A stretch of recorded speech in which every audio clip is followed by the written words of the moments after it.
Reglamento de trabajo y mantenimiento del orden del establecimiento. Mi nombre es Nelson Gómez, estudiante de la Tecnología en Obras Civiles, ficha 1363667. En este video hablaremos sobre el título 4 y 5 del Código Sustantivo del Trabajo. El título 4 es el Reglamento de Trabajo y Mantenimiento del Orden en el Establecimiento. Consta del capítulo 2, Mantenimiento del Orden, artículo 126, Prohibiciones. ¿Qué nos dice? Los directores o trabajadores no pueden ser agentes de la autoridad pública en los establecimientos o lugares de trabajo, ni intervenir en la selección de personal de la policía, ni darle órdenes, ni suministrarle alojamiento o alimentación gratuitos. Salarios.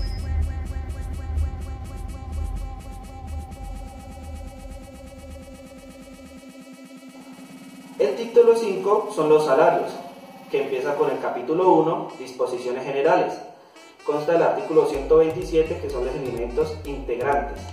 Constituye el salario no solo la remuneración ordinaria, fija o variable, sino todo lo que recibe el trabajador, en dinero o en especie como contraprestación directa del servicio, sea cualquiera la forma o en denominación que se adopte, como primas, sobresueldos, bonificaciones habituales, valor del trabajo suplementario o de las horas extras, valor del trabajo en días de descanso obligatorio, porcentaje sobre ventas y comisiones.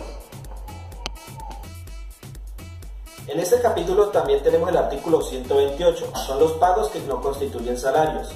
No constituyen salarios las sumas que ocasionalmente recibe el trabajador del patrono, como las primas, bonificaciones y gratificaciones ocasionales, y lo que recibe en dinero o en especie, no para su beneficio, ni para subvenir a sus necesidades, ni para enriquecer su patrimonio, sino para desempeñar a cabalidad sus funciones, como gastos de representación, medios de transporte, elementos de trabajo y otros semejantes, ni tampoco las prestaciones sociales que tratan en los títulos 8 y 9.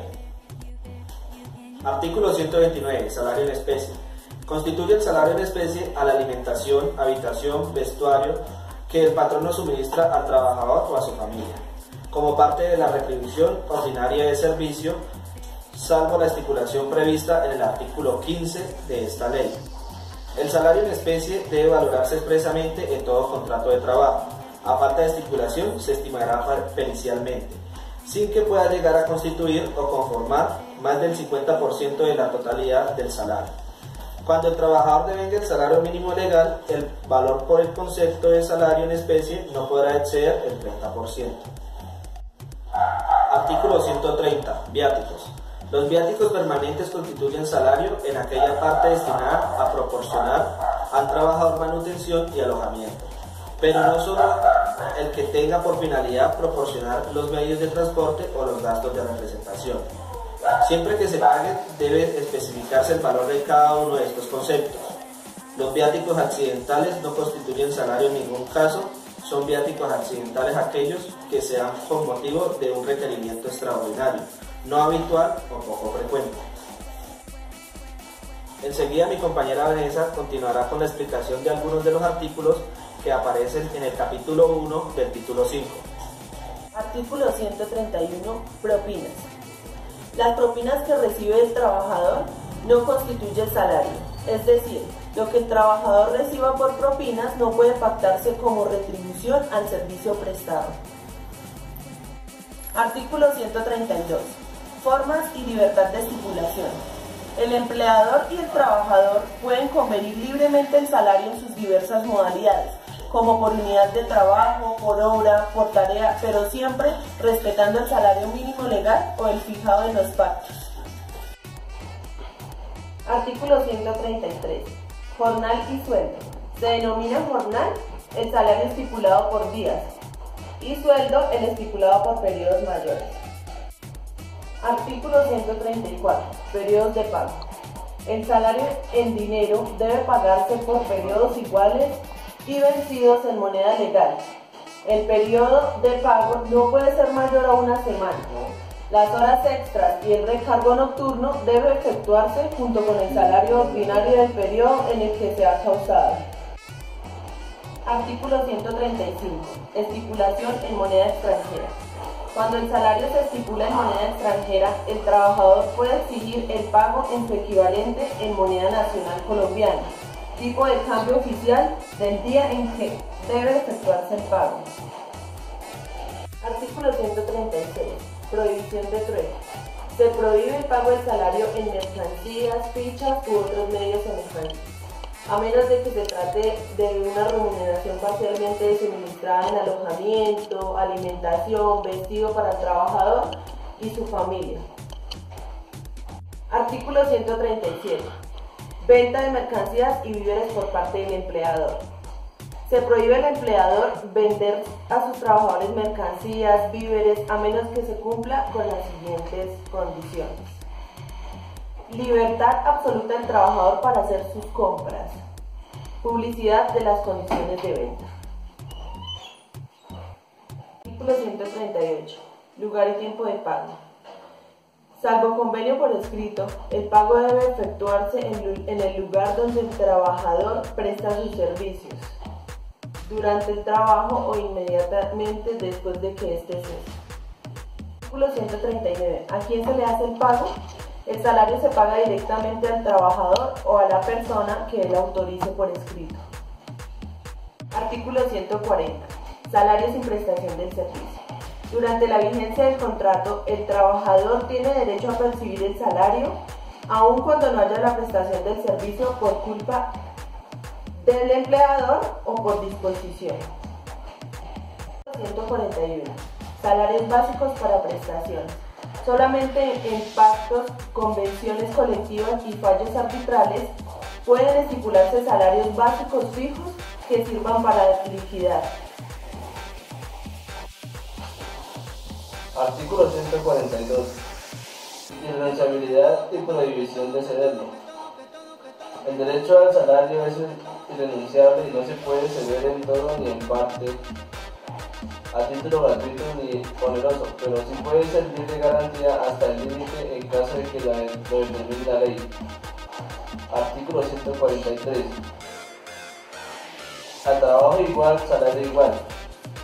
A trabajo igual desempeñado en puesto, jornada y condiciones de eficiencia también iguales debe corresponder el salario igual, comprendiendo en este todos los elementos que se refieren al artículo 127. No puede establecer diferencias en el salario por razones de edad, sexo, nacionalidad, raza, región, opinión política o actividades sindicales. Artículo 144. Falta de estipulación. Cuando no se haya pactado expresamente salario, se debe el que ordinariamente se paga por la misma labor, y a falta de este, el que se fijaré tomando en cuenta la cantidad y calidad del trabajo, la oportunidad del trabajador y las condiciones usuales de la región. Capítulo 2. Salario mínimo. Artículo 145. Salario mínimo es aquel que todo trabajador tiene derecho a percibir para sus debidas y necesidades normales y las de su familia, en la orden material normal y cultural. Artículo 146. Factores para fijarlo. Para fijar el salario mínimo deben tomarse en cuenta los costos de vida, las modalidades del trabajo, la capacidad económica de la empresa y empleadores. Para los trabajos del campo, el salario mínimo debe fijarse tomando en cuenta las facilidades que el empleador proporciona a sus trabajadores. La circunstancia de que algunos de los empleadores puedan estar obligados a suministrar a sus trabajadores alimentación y alojamiento también debe tomarse en cuenta para fijación del salario mínimo. Artículo 147. El salario mínimo puede fijarse en pacto o convenciones colectivas o en fallo arbitral. Artículo 8. Condicionalmente accesible. Las decisiones de la Constitución serán adoptadas por el Consejo. El voto de cada sector representativo será el de la mayoría de sus miembros. El Consejo Nacional Laboral. Por el Consejo fijará salario mínimo de carácter general, o para cualquier región o actividad profesional, industrial, comercial, ganadera, agrícola o forestal de una región determinada. Artículo 148. Efecto jurídico. La fijación del salario mínimo modificará automáticamente los contratos del trabajo en el que se haya estipulado un salario inferior. Artículo 149. El empleador no puede deducir, retener o compensar suma alguna del salario sin orden suscrita por el trabajador o sin mandamiento judicial. Quedan especialmente comprendidos en esta prohibición los descuentos o compensaciones por concepto de arrendamiento de locales, herramientas o útiles del trabajo, deudas del trabajador para con el empleador, sus socios, sus parientes o sus representantes. Artículo 150. Descuentos permitidos. Son permitidos los descuentos y retenciones por conceptos de cuotas sindicales y de cooperativas y cajas de ahorro, autorizadas en forma legal, cuotas de destino con seguro social obligatorio. Artículo 152. Préstamo para viviendas. En los convenios sobre financiación de viviendas para trabajadores puede estipularse que el empleador prestamista queda autorizado para retener el salario de sus trabajadores, deudores, las cuotas que acuerden o que se prevean en los planos respectivos, como abono a interés y capital de las deudas contraídas para la adquisición de la casa. Artículo 153. Intereses de los préstamos. Fuera de los casos a que se refiere el artículo anterior, los préstamos o anticipos de salarios que haga el empleador al trabajador no pueden devengarse de intereses. Artículo 154. Una regla general. No es embargable el salario mínimo legal o convencional ni los primeros pesos del cómputo mensual de cualquier salario. Artículo 155. Embargo parcial del excedente. El excedente del salario mínimo mensual solo es embargable en una quinta parte. Artículo 156. Excepción a favor de cooperativas y pensiones alimenticias. Todo salario puede ser embargado hasta un 50% en favor de cooperativas legalmente autorizadas o para cubrir pensiones alimenticias que se den en conformidad con los artículos 411. Capítulo 5. Artículo 157. Prelación de créditos por salarios, prestaciones sociales e indemnizaciones laborales. Los créditos causados o exigibles de los trabajadores por concepto de salarios, las cesantías y demás prestaciones sociales e indemnizaciones laborales, el juez civil que conozca de aquel proceso o de quiebra dispondrá del pago privilegiado y pronto de los créditos a los trabajadores afectados por la quiebra o insolvencia del empleador. Cuando la quiebra imponga el despido de trabajadores, los salarios, prestaciones sociales e indemnizaciones se tendrán como gastos pagaderos con preferencia sobre los demás créditos. Compañeros, este fue el título 4 y 5 del Código Sustantivo del Trabajo. Espero les haya gustado. Muchas gracias.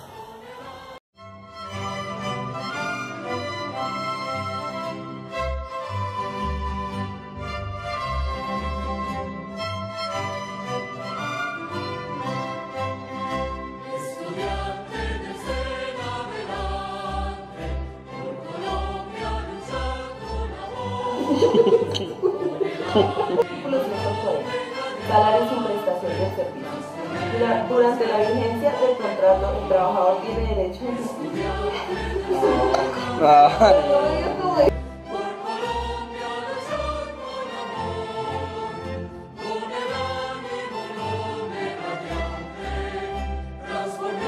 Artículo 131. Propinas. Las propinas que recibe el trabajador no...